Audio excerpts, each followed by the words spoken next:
आप देख रहे हैं सत्यहिंदी.com। एक नजर अब तक की सुर्खियों पर। ऑनलाइन सट्टेबाजी ऐप्स को लेकर सरकार ने बड़ा कदम उठाते हुए महादेव गेमिंग ऐप सहित 22 गैरकानूनी ऐप और वेबसाइट्स को ब्लॉक कर दिया है।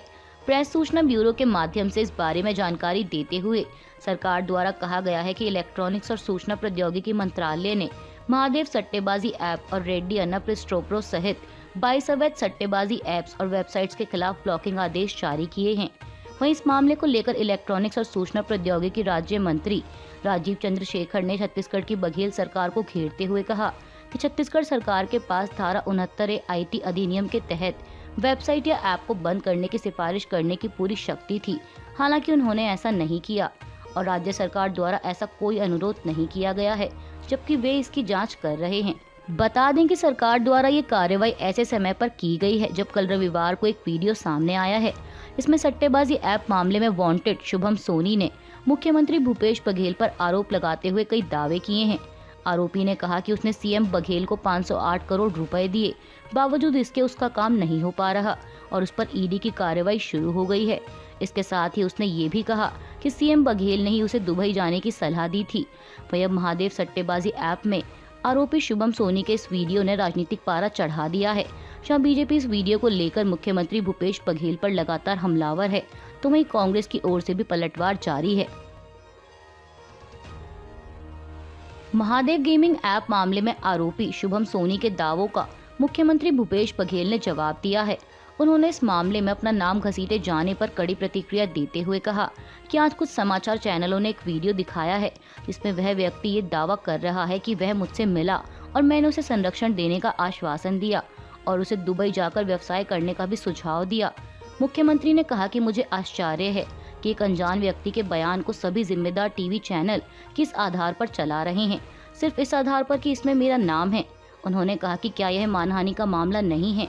सीएम बघेल ने आगे कहा कि यह कोई रहस्य नहीं है कि ये वीडियो क्यों आया है और कैसे आया है, और यह भी समझना कठिन नहीं है कि एन चुनाव के वक्त पर ऐसा बयान भाजपा को फायदा पहुंचाने के लिए ही जारी किया गया है। मुख्यमंत्री ने कहा कि ये भी हर कोई समझ रहा है कि ईडी को हथियार बनाकर ही ऐसा किया जा रहा है।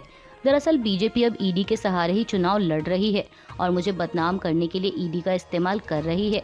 उन्होंने कहा कि पहली बात तो ये कि मैं इस व्यक्ति को नहीं जानता और ना मैं कभी उससे इस तरह से मिला हूँ जैसा कि वह दावा कर रहा है। हाँ, वह किसी सभा समारोह का हिस्सा रहा हो तो मैं कह नहीं सकता। राजस्थान विधानसभा चुनाव के लिए बीजेपी ने अपने उम्मीदवारों की छठी और आखिरी लिस्ट जारी कर दी है। इस आखिरी लिस्ट में बीजेपी ने अपने 3 उम्मीदवारों को टिकट दिया है। वहीं इस लिस्ट में खास बात यह है कि इसमें कांग्रेस छोड़कर बीजेपी में शामिल हुए बाड़ी विधायक गिरिराज सिंह मलिंगा को भी टिकट दिया गया है। और इस लिस्ट को जारी करने के साथ ही बीजेपी ने राजस्थान की सभी 200 सदस्यीय विधानसभा सीटों पर अपने उम्मीदवार उतार दिए हैं। आपको बता दें कि राजस्थान में 25 नवंबर को एक ही चरण में वोटिंग होगी और वोटों की गिनती 3 दिसंबर को की जाएगी। राजस्थान विधानसभा चुनाव के लिए कांग्रेस ने भी अपने उम्मीदवारों की 7वीं और अंतिम लिस्ट कल रविवार को जारी कर दी है।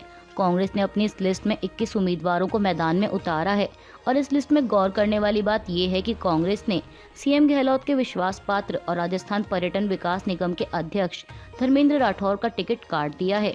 मीडिया रिपोर्ट्स के मुताबिक धर्मेंद्र राठौड़ जिस सीट से टिकट की मांग कर रहे थे वहां से महेंद्र सिंह रलावता को मैदान में उतारा गया है। बता दें कि धर्मेंद्र राठौड़ ने अजमेर उत्तर सीट से टिकट की मांग की थी। साथ ही बता दें कि आज 6 नवंबर सोमवार को नामांकन दाखिल करने का आखिरी दिन है।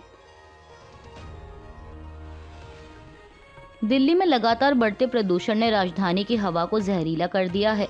ऐसे में प्रदूषण की गंभीर स्थिति को देखते हुए प्रशासन द्वारा कई एहतियाती कदम उठाए जा रहे हैं। इस बीच दिल्ली सरकार ने आज सोमवार सुबह एक उच्च स्तरीय बैठक भी बुलाई है। मीडिया रिपोर्ट्स के मुताबिक आज होने वाली इस बैठक में गवर्नमेंट और प्राइवेट ऑफिसेज में 50% वर्कर्स को वर्क फ्रॉम होम करने की अनुमति दी जा सकती है। इसके अलावा वाहनों से होने वाले प्रदूषण को रोकने के लिए दिल्ली सरकार एक बार फिर ऑड इवन का नियम लागू कर सकती है। आपको बता दें कि इससे पहले कल रविवार को राजधानी दिल्ली में ग्रैब 4 की पाबंदियां लागू कर दी गई हैं। इसके अलावा प्राइमरी तक के सभी स्कूलों को 10 नवंबर तक बंद रखने का आदेश है और छठी से 12वीं कक्षा के लिए ऑनलाइन क्लासेस लगाने का ऑप्शन दिया गया है। अब आज होने वाली इस बैठक को लेकर माना जा रहा है कि प्रदूषण के कारणों को कम करने के लिए सरकार कई और सख्त फैसले ले सकती है। इजराइल और हमास में जारी संघर्ष के बीच कल रविवार को इजराइल की ओर से कहा गया है कि गजा पट्टी पर किए गए उसके जमीनी हमलों ने फिलिस्तीनी क्षेत्र को 2 भागों में बांट दिया है। एनडीटीवी की एक रिपोर्ट के मुताबिक सेना के प्रवक्ता डैनियल हगारी ने कहा कि इजरायली सेना ने गजा शहर को घेर लिया है और अब वहां एक दक्षिणी गजा और एक उत्तरी गजा मौजूद है। आपको बता दें कि इस युद्ध में अब तक 9,480 से अधिक गजावासी मारे जा चुके हैं, जिनमें सबसे अधिक महिलाएं और बच्चे हैं। इस बात की जानकारी हमास द्वारा नियंत्रित गजा के स्वास्थ्य मंत्रालय द्वारा दी गई।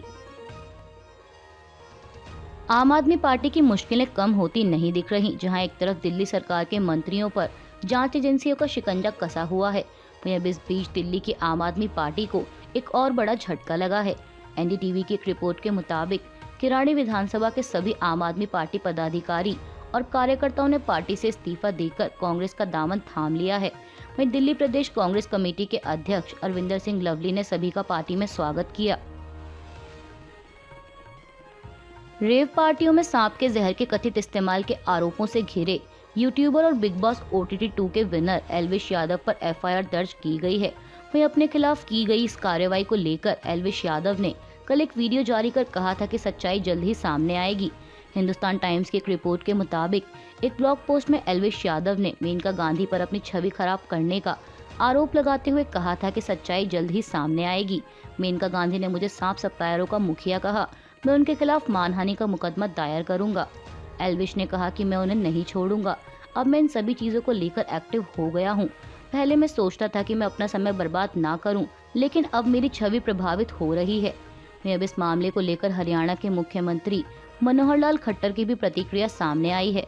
उन्होंने कल रविवार को कहा कि एल्विश मामले में किसी भी कार्रवाई पर उनका कोई प्रभाव नहीं है। उन्होंने कहा कि अगर यूट्यूबर एल्विश यादव दोषी पाए जाते हैं तो पुलिस मामले में कार्रवाई करेगी। हमें इसमें कुछ नहीं कहना। अगर उसने गलती की है तो उसे दंडित किया जाएगा। हर बार कुछ अलग करके सुर्खियां बटोरने वाले कांग्रेस नेता राहुल गांधी इस समय केदारनाथ धाम की यात्रा पर हैं और यहाँ भी उनका कुछ ऐसा ही अलग अंदाज नजर आया, जैसा कि अक्सर हमें उनके पोस्ट में देखने को मिलता है। वह लोगों से कनेक्ट करने के लिए कभी मंडी में व्यापारियों से बात करते नजर आते हैं, तो कभी जर्नलिस्ट बनकर जम्मू कश्मीर के पूर्व राज्यपाल सत्यपाल मलिक का इंटरव्यू लेते हुए। अब ऐसे ही कुछ फोटोज उनके केदारनाथ की यात्रा से भी सामने आए हैं, जिसमें वह लोगों को चाय बांटते हुए नजर आ रहे हैं। मीडिया रिपोर्ट्स के मुताबिक यह कांग्रेस नेता राहुल गांधी का निजी दौरा है।